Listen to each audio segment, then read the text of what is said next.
Aizan tany ombako samtiko tsy foko kolokoloko fa tsy afaky izarany fo. Aizan tany ombako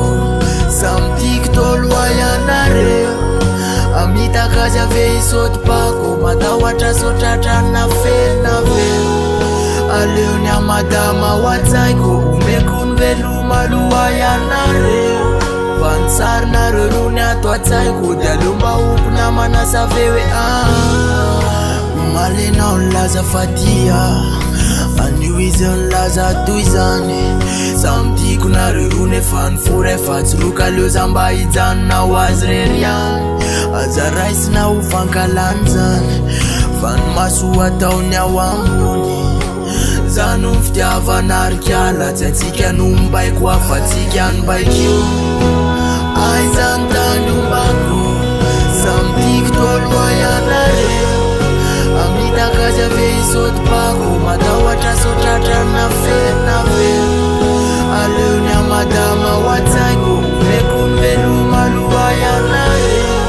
vansarina rony ato atsaiko dia lomba oko namana savewe Aizan tany ombako samtiko tolo ianareo amitakazy ave isotopako matahotra sotratrana fenaveo. Aleony amadama watsaiko omeko ny velomaloha ianareo vansarina rony ato atsaiko dia lomba oko namana savewe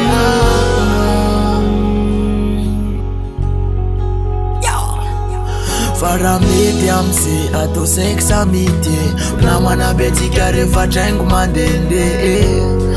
fa tsy andriny lakle rehefa tsy eo izy na lavitra de ndriny vady be sa hoe fiofitiavany ho anety anjaza tsy indinao fa nitiny zay mafaly azy ny atao rerakeo ihany raha hitomany lava zay fikanao minoa fa syratsy ahoana. Aizan tany ombako samtiko tolo ianareo amitakazy ave isotopako matahotra sotratrana fenaveo. Aleony amadama watsaiko omeko ny velomaloha ianareo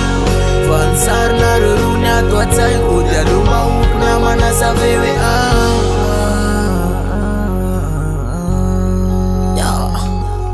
tsisy anjara tsy fankahita nerikiala manatena ianao any afara fambolo tojotrana miatsara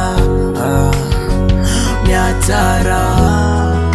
mifona minao arakiala fa tsy afaky verina nohony talo fa oya